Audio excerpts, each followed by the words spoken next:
Hola, ¿qué tal amigos? Bienvenidos a un nuevo episodio de la Biblia bajo los lentes. Después de un cierto lapso un poco más largo de lo habitual desde mi último video, ustedes saben, a veces hay semanas difíciles. Quiero tocar un tema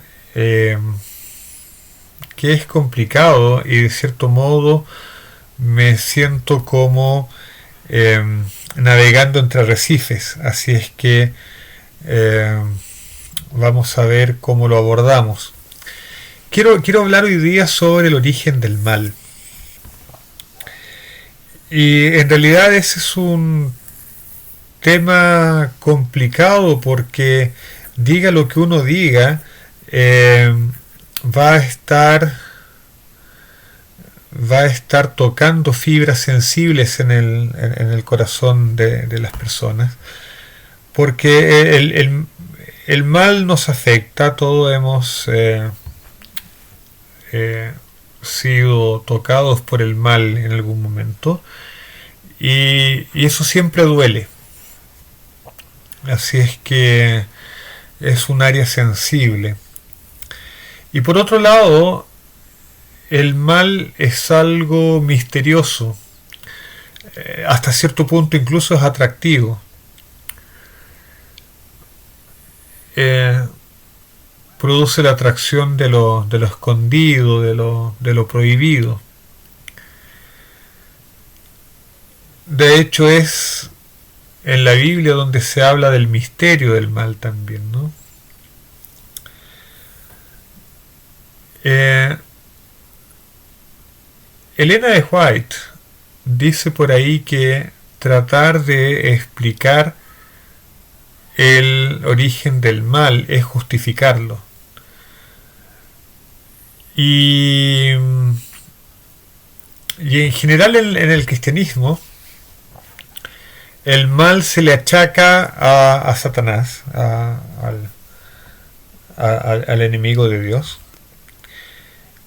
Y para ello, la justificación bíblica de ello son dos pasajes eh, que son en realidad pasajes alegóricos, casi legendarios, en los que se habla del rey de Tiro, pero alegóricamente se va cambiando el foco del pasaje hacia lo que uno de los pasajes llama el querubín cubridor, y la cristiandad siempre ha interpretado esos pasajes como refiriéndose a Satanás. Así es que en el cristianismo es común identificar a Satanás como el originador del mal. Y Elena de White llega a decir que cómo se produjo el mal en Satanás, cómo Satanás llegó a ambicionar la posición del propio Dios y cómo apareció en él el deseo de, de ser adorado, eh, y cómo cultivó finalmente el mal en su corazón, cómo hizo aparecer el mal en su corazón, el orgullo y la ambición y la envidia y todos esos sentimientos. Ellen White dice que eso es un misterio, y es en ese contexto en que dice que explicar ese proceso, explicar el surgimiento del mal en el corazón de Lucifer, es equivalente a justificarlo, y por lo tanto ella llama a no intentar explicar el mal. Sin embargo, hay otro versículo bíblico que yo quiero traer a colación y que trae una perspectiva directa bíblica, no es la interpretación de un lenguaje semipoético o legendario, algo así, pero es bastante complicado por lo que dice. Me refiero al el texto que está en Isaías capítulo 45 y versículo 7. Vamos a leer el versículo 7 primero, luego vamos a leerlo en su contexto y luego vamos a intentar interpretar y ver algunas posibilidades para entender este texto. Entonces, veamos, Isaías 45, versículo 7 dice, leo la Biblia de las Américas, que uso, normalmente la versión que uso. Y el que forma la luz y crea las tinieblas, el que causa bienestar y crea calamidades, yo soy el Señor el que hace esto. En realidad esta es una traducción que trata de suavizar un poco el texto. Déjenme leer otras traducciones en castellano. La Nácar Colunga, por ejemplo, dice: yo soy Yahvé, no hay ningún otro, el que formó la luz y creó las tinieblas, el que da la paz y crea la desdicha. Yo soy Yahvé, quien hace todo esto. Y esa es otra versión que trata de suavizar un poco la traducción, el mensaje, ¿no? La Reina Valera 1909 traduce de una manera bastante más literal y dice así: que formo la luz y crío las tinieblas, que hago la paz y crío el mal, yo Jehová, que hago todo esto. Esta versión es bastante literal, traduce prácticamente palabra por palabra el hebreo.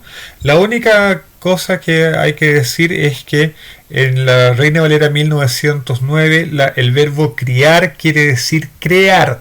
Entonces la traducción un poco modernizada sería: que formo la luz y creo las tinieblas, que hago la paz y creo el mal, yo Jehová, que hago todo esto. Y eso es exactamente lo que dice el texto hebreo. El texto hebreo dice: creo las tinieblas, y dice: creo el mal. Vamos a ver la versión moderna. La versión moderna también tiene una versión parecida. Dice: yo formo la luz y creo las tinieblas, yo hago la paz y creo la calamidad. Aquí suavizó un poco, debería decir: y creo el mal.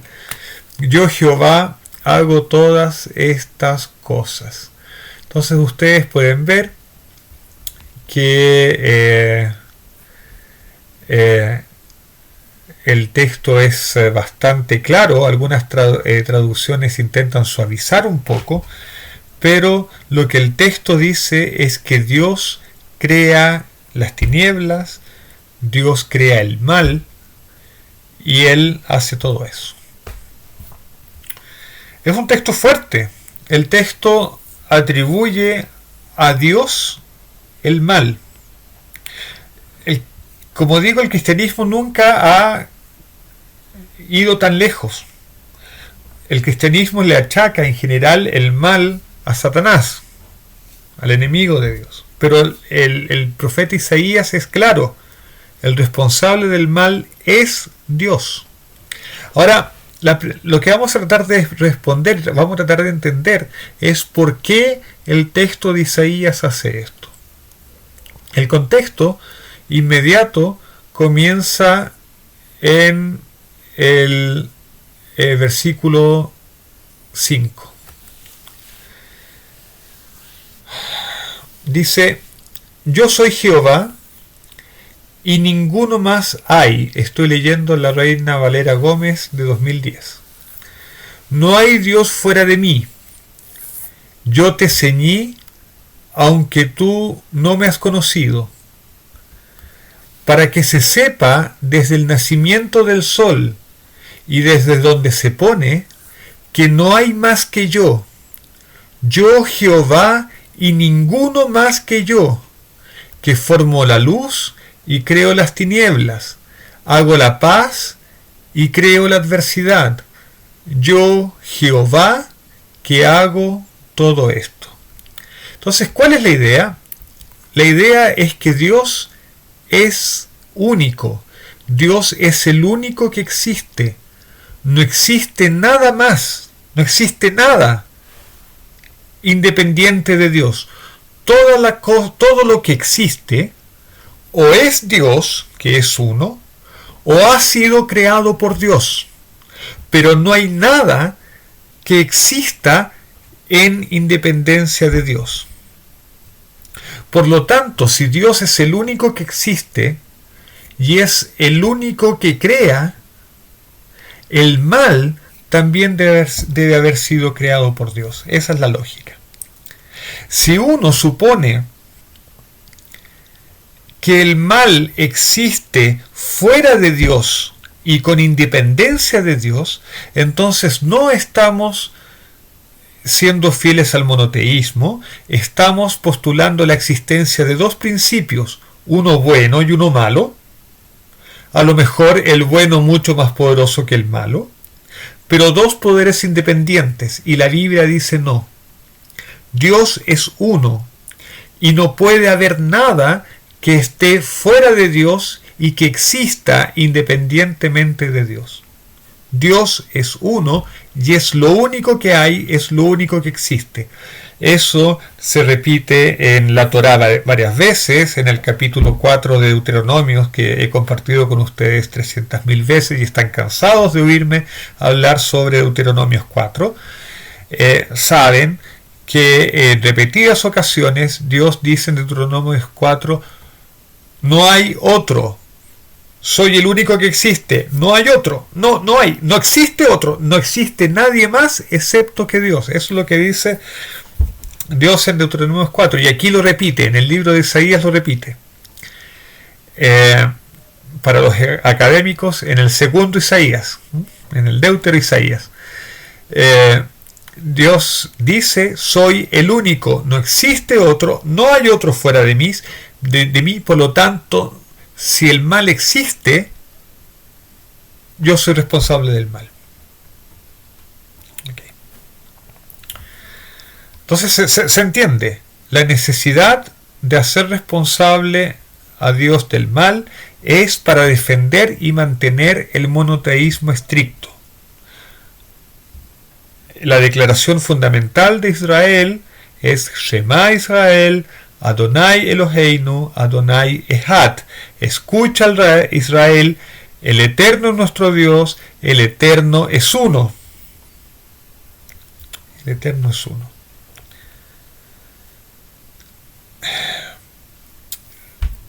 Pero ahora tenemos que tratar de entender esto, porque por otro lado, nosotros sabemos que Dios es perfecto, y si es perfecto, Dios es bueno.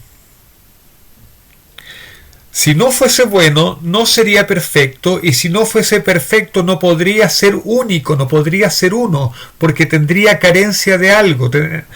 Así es que Dios necesariamente es bueno.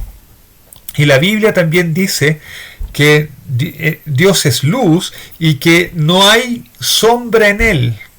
En Dios no hay sombra, no hay oscuridad en Dios. Dios es bueno, Él es luz. Pero Dios dice en este pasaje que Él crea la luz, que Él hace lo bueno, que Él crea la paz, pero que Él también crea las tinieblas y crea el mal. ¿Cómo entendemos eso entonces? Primero tenemos que preguntarnos qué es el mal. Y cuando nos preguntamos qué es el mal, tenemos varias respuestas posibles. Una, podemos pensar en las cosas malas que hacemos los seres humanos. Nuestras acciones malas, nuestros pensamientos malos, es el mal que nosotros hacemos. Ese es un tipo de mal. Otro tipo de mal es el mal en el sentido abstracto, la existencia del mal como algo superior a nosotros y nuestras acciones como reflejo de ese mal, nuestras acciones malas como reflejo de ese mal, el mal en abstracto. Y otra cosa que nosotros podemos pensar como mal son las cosas malas que nos ocurren, que no necesariamente pueden estar ligadas a seres humanos. Por ejemplo, existen cosas malas en la naturaleza. En Chile sabemos muy bien, puede haber un terremoto, pueden caerse casas, puede morir gente. Y eso es algo que nosotros consideramos malo, es una calamidad. Es una calamidad. Eso es mal. Cuando nosotros le pedimos a Dios que nos libre del mal, también le estamos pidiendo que nos libre de eso.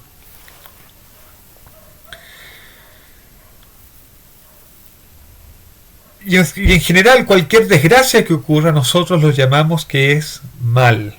Está dentro del campo semántico del mal. Entonces pensemos un poco. En el caso de los seres humanos y de las acciones cometidas por los seres humanos, hay que ser muy cuidadoso. Porque a pesar que yo dije que no existe nada, ningún poder independiente de Dios que exista aparte de Dios, y no es que lo haya dicho Dios, que lo haya dicho yo, sino que lo dice Dios, que lo dice su palabra, lo dice la Biblia. A pesar que yo afirmé eso, y que lo creo profundamente, también es cierto que Dios hizo una obra extraordinariamente extraña cuando creó al ser humano. Porque al ser humano, de manera diferente a todo el resto de la creación, Dios nos dio la capacidad de ser parecidos en ciertos aspectos a Él. Y parte de ese parecido es tener la posibilidad de decidir éticamente. Nos dio la posibilidad de escoger entre el bien y el mal. Nos dio libre albedrío. Y ese libre albedrío es muy importante para Dios, es muy importante para la creación de Dios, el hecho de haber creado una criatura, nosotros, capaz de decidir entre el bien y el mal.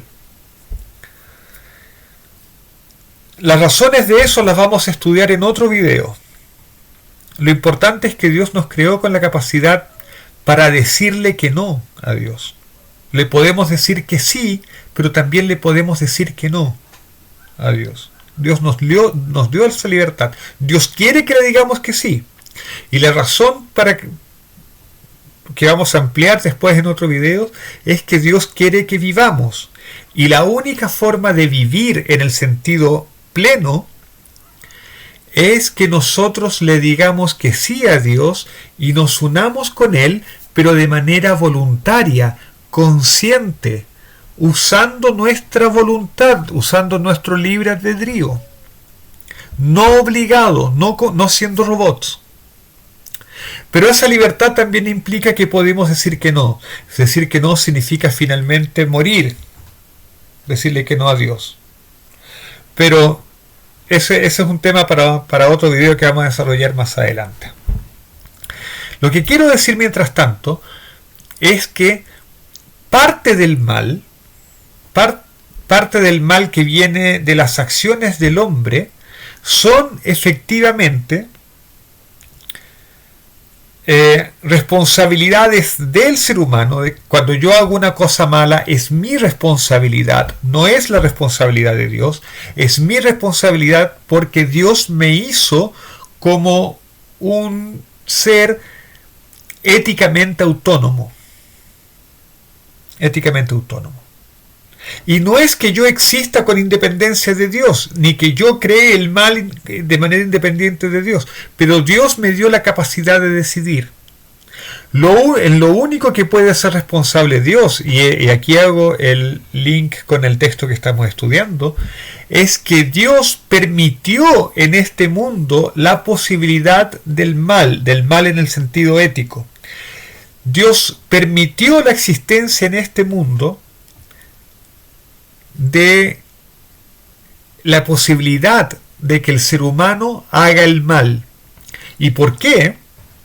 Porque necesitaba necesitaba Dios que el hombre tuviese libre albedrío para el plan que Dios tenía para el hombre. Así es que es cierto, el mal que hacemos los seres humanos es responsabilidad ética nuestra, pero Dios permitió que en este mundo existiera la posibilidad del mal para que el hombre fuese libre. Así es que no podemos achacar las muertes en las guerras, ni los actos terroristas, ni todo el mal que trajeron los nazis a este mundo. No se lo podemos achacar a Dios directamente, porque es responsabilidad ética de los seres humanos. Pero sí podemos decir que Dios permitió que todo eso ocurriera, porque Dios permitió la posibilidad del mal en este mundo. Y ya vamos a entrar un poco más profundamente en eso, en unos minutos más.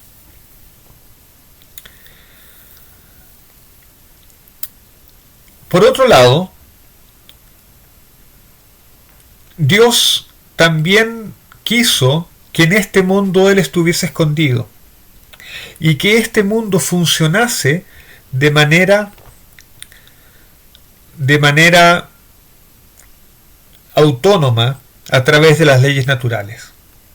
Y las mismas leyes naturales que permiten que en este planeta haya vida, las mismas leyes naturales, por ejemplo, que mantienen calentito el planeta, ¿no? y que hacen que el planeta tenga un campo magnético que nos protege de la radiación cósmica, en particular del viento solar.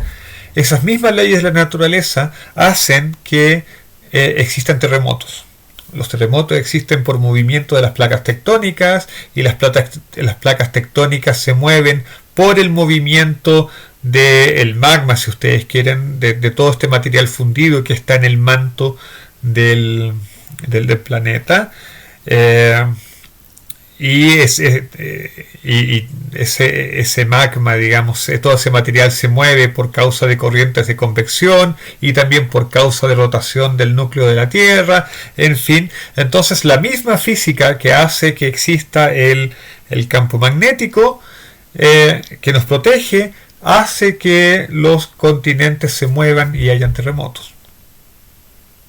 O sea, ¿culpa de Dios? Bueno, no necesariamente. Pero Dios permitió conscientemente quiso que este mundo, que este universo funcione en base a leyes naturales. Y las leyes naturales nos provocan cosas buenas y cosas malas. La naturaleza, por supuesto, es éticamente neutra. La naturaleza no es mala ni buena. De hecho, es inconsciente. Pero desde nuestro punto de vista nos pasan cosas buenas o nos pasan cosas malas. Y Dios permitió que eso fuese así, porque Dios quería que este mundo funcionase con Él escondido, con su presencia no evidente. ¿Para qué? Para que nosotros tuviésemos libertad. Entonces estamos viendo que el tema de la libertad del ser humano es extraordinariamente importante. La presencia del mal en este mundo, en todas sus formas, está asociada a la libertad del hombre, de alguna u otra manera. Pero por otro lado, Dios también es capaz de utilizar el mal como instrumento. Podemos recordar que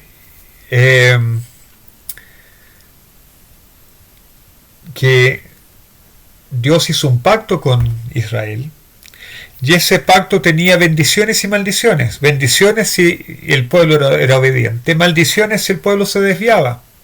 Y las maldiciones, ustedes pueden leerlas, ya sea al final del libro de Levíticos o en el libro, en varias secciones del libro de Deuteronomio, principalmente al final, los capítulos 27, 28, por ahí. Las maldiciones del pacto son terribles. Dios dice que va a traer el mal sobre el pueblo. Efectivamente se habla de exilio, se habla de persecuciones, se habla de muertes, de pestes, de lo que ustedes imaginen. El holocausto es parte de eso. Entonces también Dios usa el mal como instrumento. Y al final vemos que todo el mal está ligado a Dios, ya sea porque Dios lo usa como instrumento o Dios permite su existencia por causa de la libertad del hombre. Vamos a seguir leyendo el texto de Isaías para tratar de entender un poco más. El versículo 8 dice: rociad cielos de arriba y las nubes destilen justicia. Ábrase la tierra y produzca la salvación y la justicia. Háganse brotar juntamente. Yo, Jehová, lo he creado. ¡Ay del que pleitea con su hacedor! El tiesto con los tiestos de la tierra. Dirá el barro al que lo labra, al artesano, ¿no es cierto? ¿Qué haces? ¿O tu obra no tiene manos?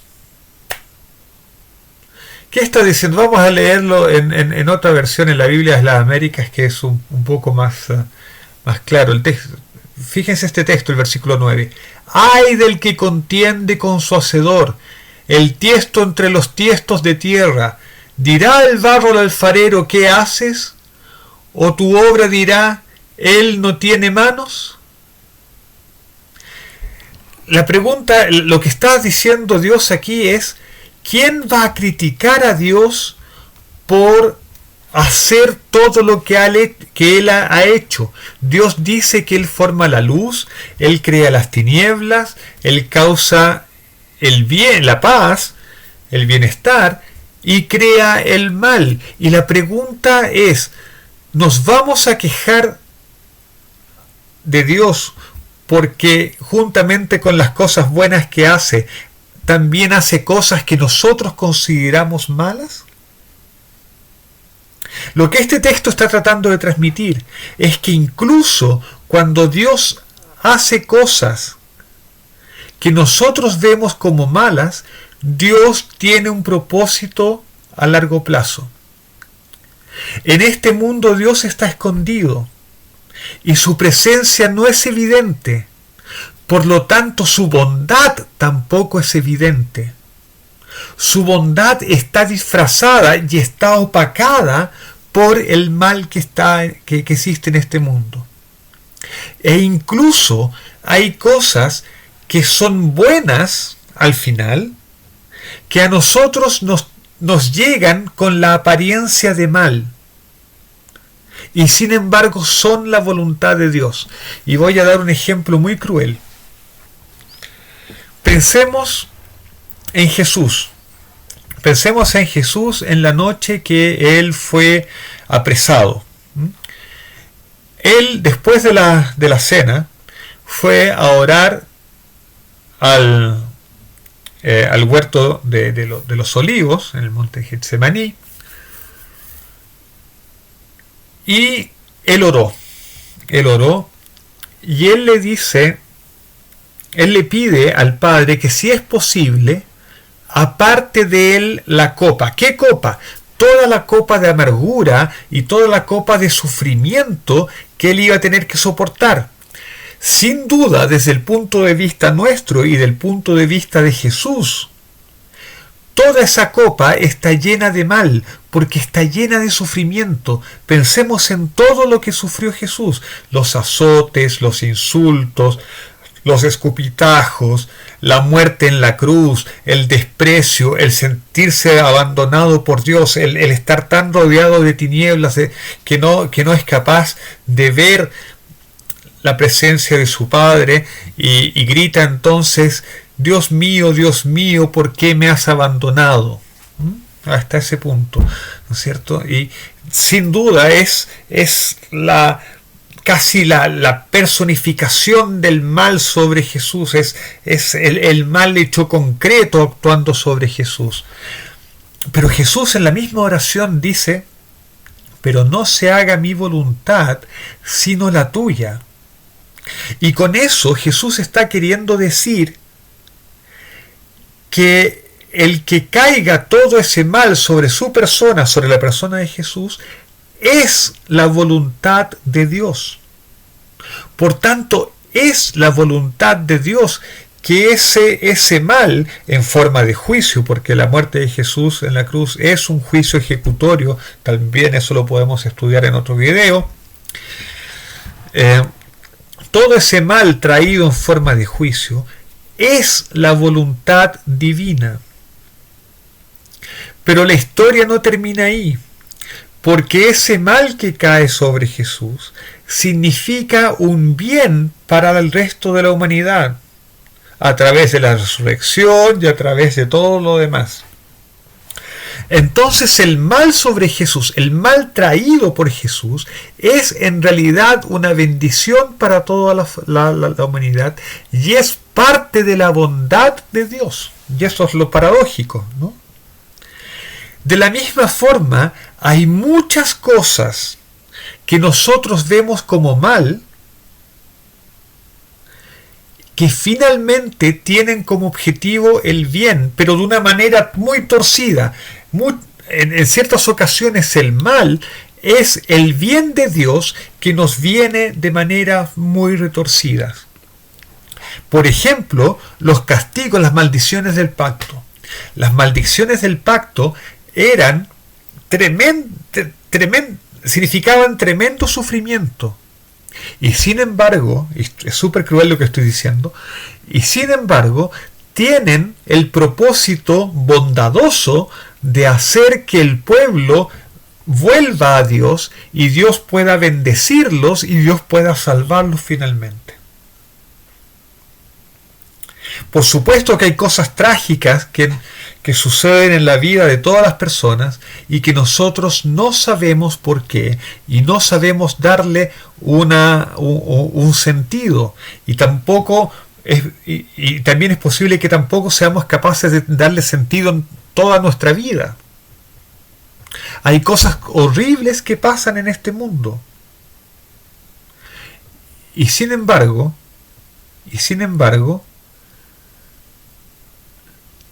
con la sola excepción de la maldad que hacen las personas, que puede también tener algún sentido, pero con esa sola excepción, en ningún caso significa que Dios esté actuando desde la maldad, sino que Dios siempre actúa desde su bondad, porque Él es esencialmente bueno, y es solo que a veces su bondad llega a este mundo tan distorcida que aparece en forma de mal.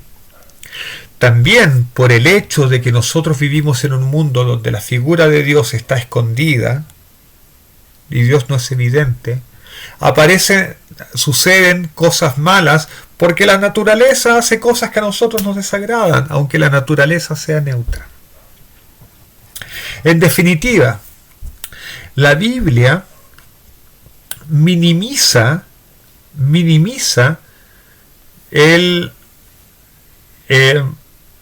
papel que pueda jugar cualquier personaje secundario como originador del mal. La Biblia no le achaca la culpa, al menos el libro de Isaías, no le achaca la culpa del mal a un personaje como Satanás. La Biblia afirma el monoteísmo estricto, en que Dios es el responsable último de todo, aunque los propósitos divinos son tales que vamos a ver que al final Dios es justificado porque todo converge hacia el bien final de la humanidad. Es lo que Pablo también escribe, ¿no es cierto?, que para el que cree todas las cosas le ayudan para bien, porque el que cree sabe que todas las cosas, tanto las buenas como las malas, finalmente provienen de Dios. de una y otra forma. Y el propósito de Dios siempre es bueno. Por lo tanto, tanto el bien, tanto aquello que nosotros llamamos bien y que me sucede, tanto aquello que nosotros llamamos mal y que me sucede, son caminos por el que Dios me lleva para el bien, por increíble que parezca, por doloroso que parezca, por cruel que parezca.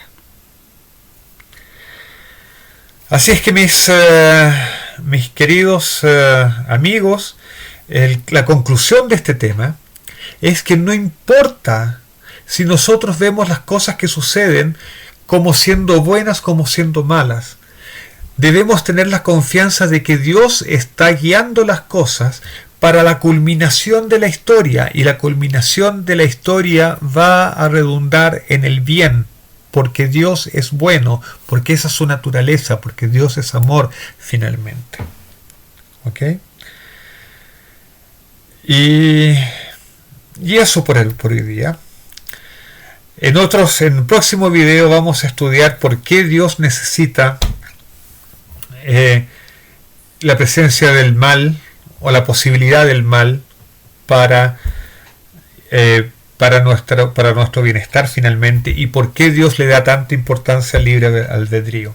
Por el momento lo vamos a dejar hasta acá, y les quiero decir a todos un feliz sábado, Shabbat Shalom, que este sábado sean los ángeles de paz que vengan a visitarnos en nuestras casas y nos llenen de luz, nos traigan la luz del Altísimo y podamos disfrutar de un lindo día sintiendo la presencia de Dios. Que el Señor nos bendiga y nos vemos en una próxima oportunidad.